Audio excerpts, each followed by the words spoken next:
You know, that wasn't an All-Ireland winning performance. Probably should have won the game based on their second half performance. Is it a step too far to say it was the performance so far of the World Cup? Maybe not. OTB AM's performance rankings with Gillette. I'm scratching my head. That performances was just lacked that intensity.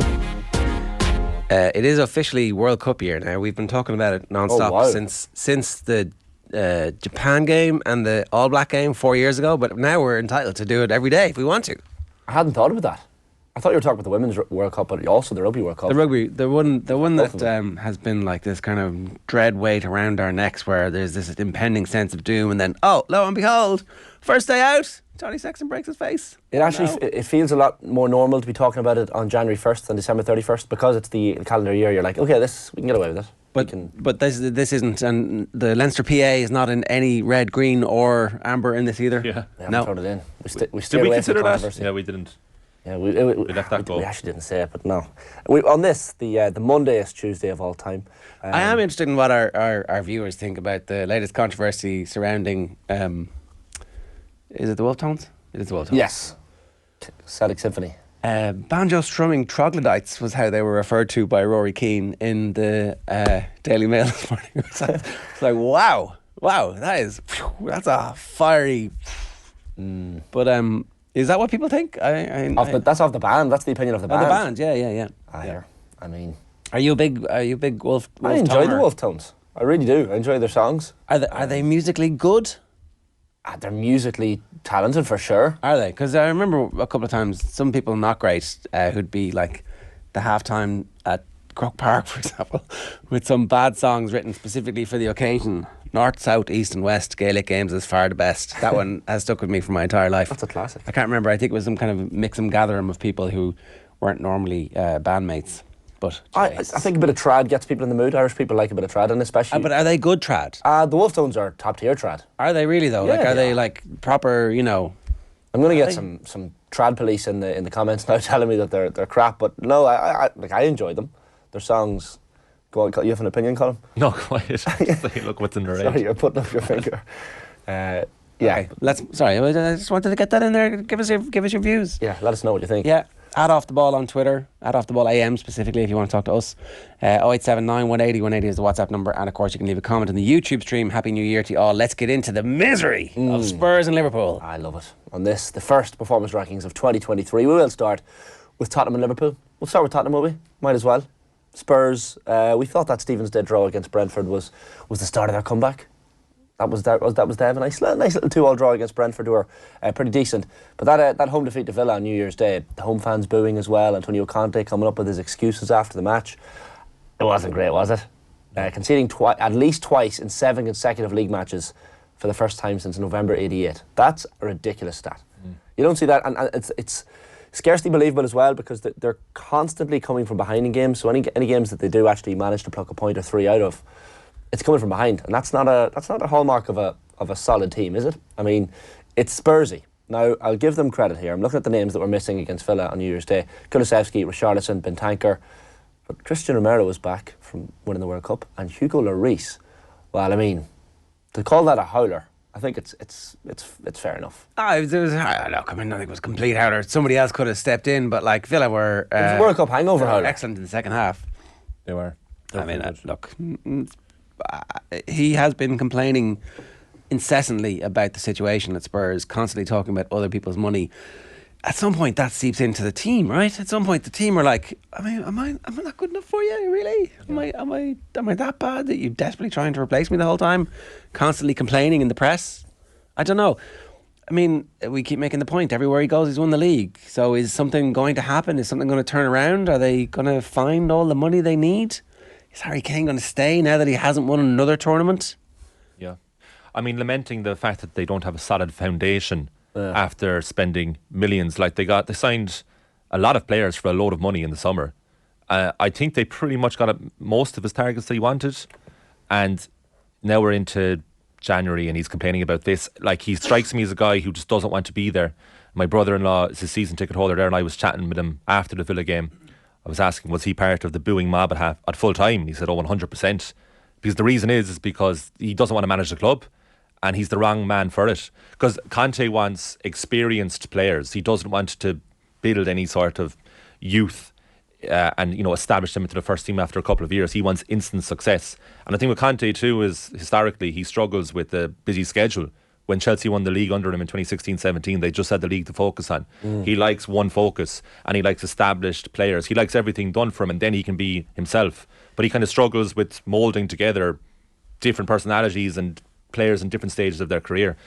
And I was, chatting to brother-in-law again, and he was saying Poch has to come back. Like Poch in the summer, it's ideal for him because Conte strikes me as a guy who wants to take over the Juventus job or get another job again. But I think he's done with Spurs.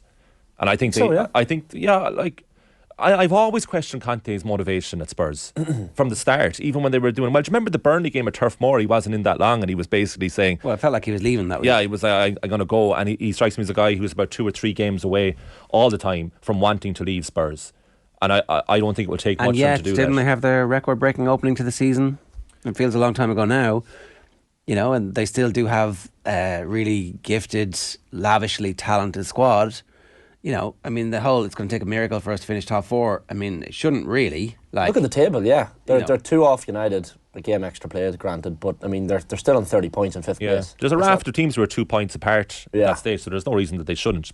Spurs also started well under Nuno last season, and that tailed off spectacularly. I know, obviously Conte's on much more for Spurs, but he just strikes me as a guy who doesn't want to be there anymore, and he's not going to walk away because that would be madness, because he's going to get his money. And I really do think he's kind of, probing the board to be like, look, if you don't want me here. And he just strikes me as a guy who would rather move on. And I think he's a brilliant manager who's wrong for that club. Bit of credit for Villa as well, to be fair, Ger. It was a good performance. And I was over in Villa Park for that Villa United game before the World Cup started. And it's probably no surprise that Unai Emery brings a new manager bounce. So while we take away from Spurs, we have to give credit to Villa for New Year's Day. Because, it was a good Villa performance. Especially the second half, they really kicked not great in the first half, but better in the second half. But then, they did lose to Liverpool, which no one's doing at the moment. What was going on? Did they have a good Christmas? Were they overindulging? Bang into the red as well, Ger. So we might as well get into Liverpool. Not a nice morning to be waking up if you're a Liverpool fan, because if you're watching that match yesterday against Brentford, this 3-1 defeat, it's not just the result, it's the performance. They were crap. So much so that you had that triple substitution at half time where you had Elliott, Tsimikas and Van Dijk taken off, and it really was no surprise to see them all being taken off. Tsimikas was brutal. Yeah, he tends every so often he has a game like that. He's a howler. He's a good player, but he throws that in every so often. Yeah, and it's like it took Andy Robertson, someone of his leadership, to come on and do anything. He was the one geeing them up. He created a few chances. The goal kind of came from his side as well. It was just, I don't know. If you're looking at that Liverpool team at the moment and you're looking at their fixtures that are coming up, you're a bit concerned. Top 4 is a stretch. They're 15 points off Arsenal, 4 off United with a game more played. They need to finish. I think they have time to turn that around. There's only 16 games played. There's a lot of the season left. Like this. But what struck me in Liverpool in the second half is that they have a lack of leaders. Robertson was the only standout option as captain. And when they went 3-1 down, he was trying to rally the troops. And it was interesting to see the different reactions. And he called this kind of unofficial huddle right after Brentford's third goal. Yeah, and Kanate was just livid over the decision to allow the goal, which I thought was perfectly fine. He just got shouldered out of it by Mbeumo. Kanate was terrible. It was one of those games where very good players can have very, very, very bad games. But that was a 1 out of 10. That was a -1 out of 10. If you're L'Equipe, what are you doing there? But it wasn't just the own goal and that mistake. It was just that was enough. It was individual and collective problem. But Brentford should have been 4-0 up at half time, like they did against Manchester United. He got bullied for the goal. Totally. That's a really bad sign, because it's not even just the game smarts not to be playing for the free kick at that point where all of a sudden, if you don't get it, you're screwed. It's just the physicality, the not being able to use your own physicality in that situation. It was moments though as well. Even the Vissa goal that was disallowed, straight afterwards when Vissa scores the actual goal that is allowed a minute later, Alisson plays the ball short, which you never see him do. You never see him hit a ball out that badly. And then Harvey Elliott just jumps over it. He's I don't think there was a problem with Alisson. No. I really don't. And they picked that up at half time and they were like, why is he doing that? I thought it was a perfectly fine play. Why is Elliott jumped over it? Exactly. Yeah, Elliott, that was crazy. Yeah. At that time, get a hold of the ball. Kanate, I think, looked for the foul for the third goal because he lost track of the ball over his head and lost confidence, and he panicked. And what am I going to do now? I'm going to try and get the free. But if he was playing confidently, he would have done exactly the opposite and shouldered Mbeumo out of the way and started a counter-attack for Liverpool. So the stat popped up about Trent being the joint most creative player in whatever period of time. Himself and De Bruyne have the same number of assists. I don't know how far back that goes. Is it 2 seasons, 3 seasons, however long it was, whatever the stat was. Like, his inability to defend for whichever the first goal, was it the first goal where he gets sucked in and is like looking at the ball over his head and it's like, this header, the second goal. Sorry, yeah, second goal. It's a good header, isn't it? It's a surprisingly good header from there. Yeah. Maybe, I could have put a bit of pressure on the ball. Like, that's just a coaching issue. That's nothing to do with him being, like too good going forward or in the wrong position, like as a player. Like, he's actually a centre midfielder trapped in a right back. It's like, that's just bad coaching. He hasn't been coached enough to go, when this is happening, where are you supposed to be? Look, let's do that again. Let's do it again. Let's do it again. Let's do that again. Yeah, personal responsibility for Alexander-Arnold at this stage of his career. I mean, presumably he knows what the set piece coach wants from him, which is to get goal side. And I think in that instance he was caught between the winger and the forward. He's obviously not being held accountable then. So it's it's not showing that he's not, but maybe he is, but it's not showing. Okay, but it's a collective responsibility. Sure, there's definitely he definitely has.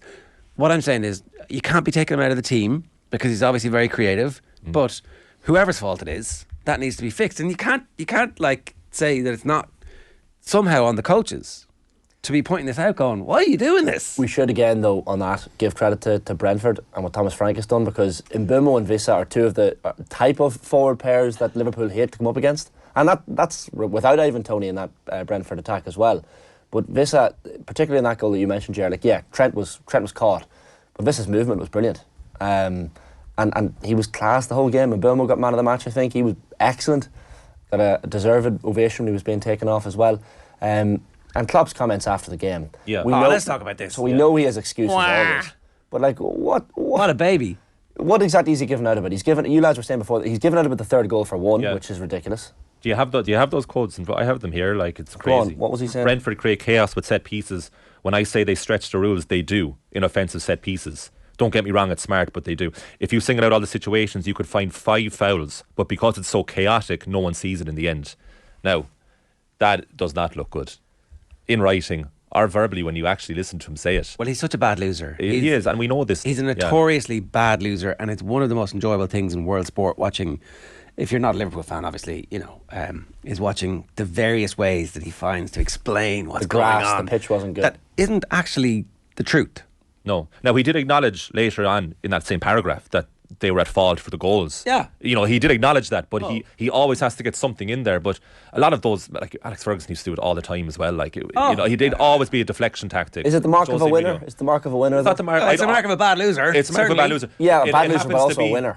The greatest managers in the history of the game all seem to be bad losers because they're so not used to losing. I think this is all like a difference between cause and effect here. It's like I'd say that there are loads of other bad losers who are also involved in football who aren't also great managers. Being a bad loser doesn't make you great. No, but they do have it in common, the great managers of the game. Jose Mourinho being probably the biggest example of it. Like, he would definitely have come out and said this similarly when he was the peak of his managerial when he was the peak of his managerial prowess. He did. Apparently he's going to get in trouble for this one, right?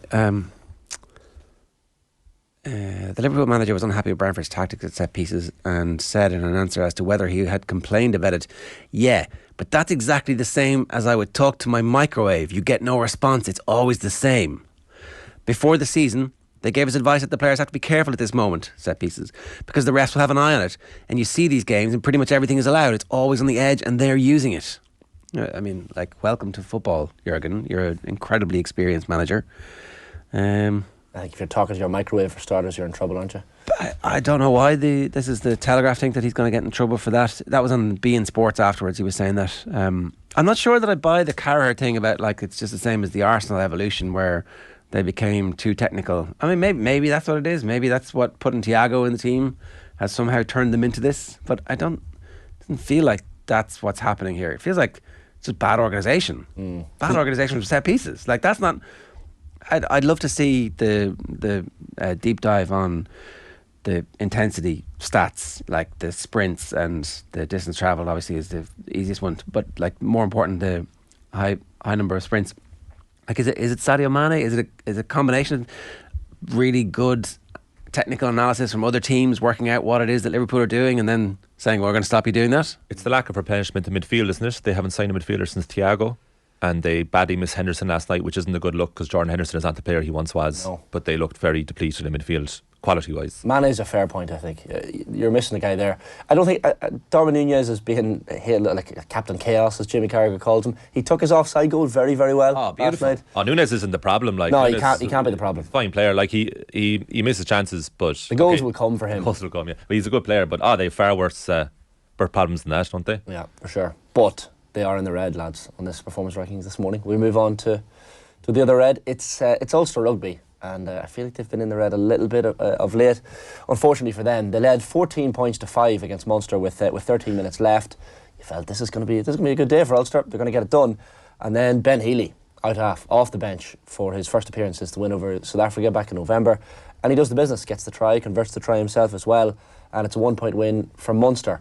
A lot of happy Munster fans no doubt watching this morning, but we did want to put Ulster in the red, and I think rightly so, because if you read the comments from Dan McFarland, the Ulster head coach, after the match, he was not holding back and he wasn't making excuses. This was not a Jurgen Klopp move from Dan McFarland. He said, we were terrible. I don't want to take anything away from Munster. That was a game where we decided our own fate. He points out the fact that they had the ball 11 times in the Munster 22 and lost it 10 times of those 11. That's just not good enough. He says the only time we held on to the ball for long phases, we scored a magnificent try. When they held on to the ball, they looked magnificent. Random chip kick when it's not on, turning over in contact, slow to break down. That was always going to come back and bite us. McFarlane not holding back, lads, and I think it's trouble time for Ulster. I think one of the first things he said in the immediate post-match chat was we were careless, and by that we were without care. Which is, that is damning indictment. And I think what Stephen Ferris is saying afterwards is like, that's all well and good, that's great, but you can only call out your players so often. Yeah. So now he's put himself under pressure by doing that, because they're not going to be happy with him. This is chaos at the moment, because when you think about, like, they're a man up and they're winning the game against Leinster and it's a big moment for them, and since then they've been pretty awful. Like, the mad comeback against La Rochelle, but the game was over. First half. Like, the game is already over, so okay, great, you're able to do something when there's no pressure on you. And then a winning position against a team who, are still finding their way at the moment. Munster aren't the finished version of what Munster are going to be at all. So we're going to talk to Quinny in 15 minutes in more detail about this, but they should absolutely be in the red. This is very close to them being back to basket case territory. That's if you're an Ulster Rugby fan, we'd love to hear from you this morning. Give us your thoughts. You can leave a comment in the YouTube stream. You can get us at Off the Ball AM. Yeah, trouble. Benton for Ulster this Saturday away, and then the small matter of visiting La Rochelle, which could spell disaster for Ulster, so they're going to need a big performance there. So without doubt, Ulster in the red this morning on the performance rankings. We're going to go to the darts for our amber and put Gerwyn Price into the amber. It's definitely a mixed one. I think it deserves to be in the amber this morning, because for anyone who watched Gerwyn Price's match the other day, he lost, needless to say, but he wasn't exactly enjoying the banter and crack and abuse, let's be honest, from some of the Ali Pali fans at the PDC World Darts Championship the other day. I think we've had a couple of photos as well, maybe of so there he came out for one of the sets with ear defenders on. Now he was just geeing up the crowd a little bit as well. He was making a point. You can see after, I can't hear you. And clearly he couldn't hear, because he's got these ear defenders. I think if he has any business sense, he'll come out with his own line of ear defenders, Gerwyn Price, at some point now. Look, he was one of the favourites for this tournament. He's the world number one. He was the number one seed. So he wasn't happy going down the way he was going down. And he ended up losing, I think it was 5-1 on sets as well. Like, he hit a 180 as soon as he came out with the ear defenders on. He kept adjusting the ear defenders at different parts. They weren't comfortable. He took them off for the next set and just used the tiny little in-ear plugs. Now, I've put him in amber because I'll give him some credit. The abuse apparently in Ali Pali towards some of the players that Gerwyn Price gets, a lot of it, is quite difficult, and they have to listen to that, especially when it's... I don't think the players mind when it's really, really loud in there and there's constant chants and singing. It's when it gets a little bit dark or quiet, and there's little in-between moments where you can actually hear what individual people are saying. Yeah. I think that's what Gerwyn Price doesn't like. So at different points you'll see Gerwyn Price with the ear defenders on, geeing up the crowd because he wants them to be louder, so we can't hear the individual people. Yeah. And there's no tennis or rugby-like protocol or etiquette among the fans at crucial times when they're throwing the dart. Yeah. And look, Gerwyn Price, I've been watching the darts constantly over Christmas, constantly, and the yeah. Toure chant. I swear on my life, if I ever have to listen to that again, I don't know why it's reared its ugly head again at the darts. I guess it's good fun to do because everyone stands up and then sits down for Colo. But please stop it. Like, it's the same chants on repeat. You'd swear they just pressed a play track every night. No Limits by 2 Unlimited, is it? Is that the chant? Yeah, it is, yeah. Yeah. Isn't it? Yeah. That's the way it goes. Do they do the Colo part? They do all of it, yeah. the whole lot. That's Sorry, I wanted to stop. I didn't want people to have to listen to the entire thing. But there are chants and moments of the darts in the crowd where you're like, Jesus, I can't think of anywhere I'd less rather be than there. But it looks like good fun. I thought that was your stick. I thought you. No, I definitely enjoy it, but it's that chant. But you can't say I like a little bit of this #Bant, but not the rest of it. Is that not like? Is this not the raison d'etre of the whole thing? I'm just pretending I'm mature. If I was there, I'd be in the middle of that. Oh yeah, top off, swinging it round. Yeah, I'd have a Monaghan jersey over my head. Well, and some weird body paint spelling out something. Yeah, no doubt. Should we make anything of Price's comments afterwards on the Instagram story? Where he said, so frustrating, you play all year round preparing for this one tournament. So gutted I wasn't let play, presumably referring to the crowd. Good luck everyone left in. Not sure I will ever play this event again. All that there. All that. Bit of lip from the Welsh. So he's not going to play the World Championships as the world number 1 and the number 1 seed next season. For which, by the way, there's £500,000 sterling for the winner. All right. And he's won it before, so I mean, he's not going to turn down that money. Okay. So yeah, put Geraint Price there. Look, give him a little bit of leeway. He got abused, but I mean, the ear defenders a bit much, although hilarious. So thank you for that, Gerwin. Kieran O'Connor says, love the show, keep up the good work. Colin Foley says, Happy New Year, lads. Damien says, Happy New Year. Been working through Christmas and New Year's. Would have liked a little bit of OTB to start my day. Sorry, Damien, we're back now. We had a bit of shows. Yeah, we had a bit of shows. I got a text saying, God, you're very busy over Christmas and New Year's. There you go. Yeah. Maybe we needed to premiere the stuff on YouTube so that Damien was getting his fix. He would have been if he was subscribed to the channel. There you go, subscribe to the channel. Slap down. Happy New Year to you too, Damien. From me anyway, but not from Colin. Also from you, Damien. Any insight on the club takeover of English clubs, Manchester United and Liverpool? Not yet. We'll get back to that later on in the week. Great to see the prevailing opinion of sports journalists feel Villa's win versus Spurs was because Spurs were poor, not because Emery gave Conte a tactical masterclass, says Barbalazza 83. 9 points from 15. Villa deserves something from the Liverpool game. Emery surely in contention for Manager of the Month. Don't want Manager of the Month awards. Don't. Like, they're pointless. Joe Kinnear used to brag about having won 4 or 5 of them. In the different stages of his career, he did actually win little baubles of Manager of the Month. But because you're in danger of losing momentum if you win Manager of the Month. Which Ger believes in. You'd be afraid of that now. My favourite comment column is New Year, New Ger, putting the young lads in their place as is necessary. Happy New Year, lads. Of course, Ger being 54, the same age as Daniel Craig. You anchors are in trouble, I'm telling you. I'm coming for you. You can't possibly make yesterday about Trent. He was excellent, says Rory Marr. In fairness, says Nigel Gallagher, if Trent left the guy behind him free and he scored, he would have been criticised. Trent actually defended well in the last 2 games, I thought. I do think, though, that you've got to address the problems, and there are multiple problems here. Not being able to defend from set pieces, being scared of big lads lumping the ball in the box, that's not a good sign. Being scared of, the ball being punted over you because you're playing your high line, but everybody isn't quite on board with it. Van Dijk apparently has a hamstring injury. At least that's what they were saying in the aftermath of the game. So we'll see if he misses any game time, or if he was being punishment substituted. Who knows? Do you think they said that to I don't make know. it less of a story? Yeah. Maybe. Be legitimate. Yeah, it would make sense. We'll move on to the Green lads this morning. Evan Ferguson. I was up out of my seat when Evan Ferguson scored, I have to say, watching that Brighton Arsenal game the other day. The goal meant nothing in reality.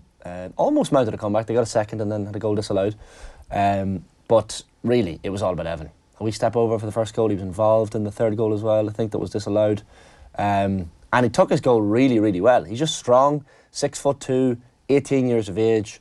Bettystown, I think we're going to call him the Bettystown man. A lovely fella, quiet fella. Evan, I was interviewing him there recently enough for ourselves, and he's just a lovely, lovely lad, and clearly highly thought of at Brighton.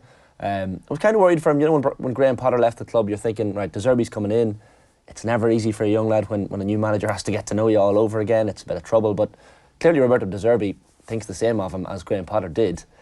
He apparently stays after training as well with Danny Welbeck and a couple of the leading Brighton strikers to do the extra shooting practice and stuff, and picking up little tidbits of information from them.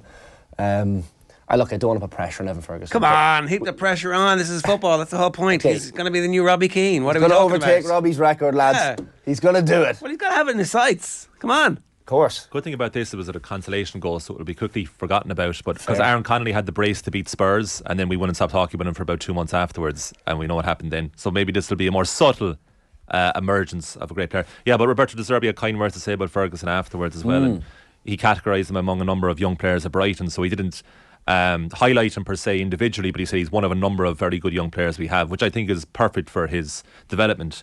And at 18 years and 72 days, he becomes Ireland's youngest Premier League goal scorer, beating Michael Obafemi by 100 days. Class. And he becomes Brighton's youngest Premier League goal scorer, beating Aaron Connolly.